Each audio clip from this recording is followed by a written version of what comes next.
পাল্টাপাল্টি হামলায় উত্তপ্ত রাশিয়া ইউক্রেন যুদ্ধ। একদিকে ক্ষেপণাস্ত্র, অন্যদিকে অত্যাধুনিক ড্রোন। সংঘাত পরিস্থিতি ক্রমেই অবনতি হচ্ছে। রোববার রাশিয়ার রাজধানী মস্কোয় ব্যাপক ড্রোন হামলা চালায় ইউক্রেন।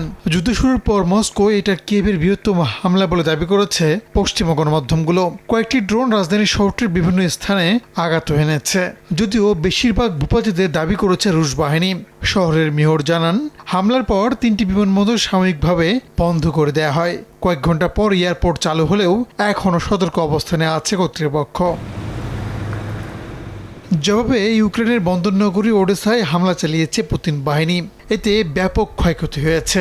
ইউক্রেনের সামরিক স্থাপনা লক্ষ্য করে হামলা চালানোর দাবি করেছে রাশিয়ার প্রতিরক্ষা বাহিনী। চলমান সংঘাত আরও বাড়াতে ইউক্রেনকে নতুন করে সামরিক সহায়তা দিতে চায় বাইডেন প্রশাসন। ওয়াল স্ট্রিট জার্নালের দাবি, নবনির্বাচিত প্রেসিডেন্ট ডোনাল্ড ট্রাম্প দায়িত্ব নেওয়ার আগেই সহায়তা পাঠানোর পরিকল্পনা চলছে। হোয়াইট হাউসের এক সূত্রের বরাতে খবর প্রকাশ করেছে গণমাধ্যমটি।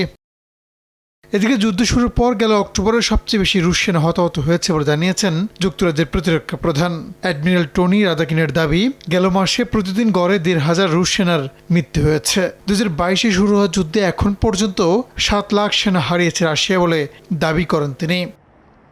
রাহানুল রানা, সময় সংবাদ।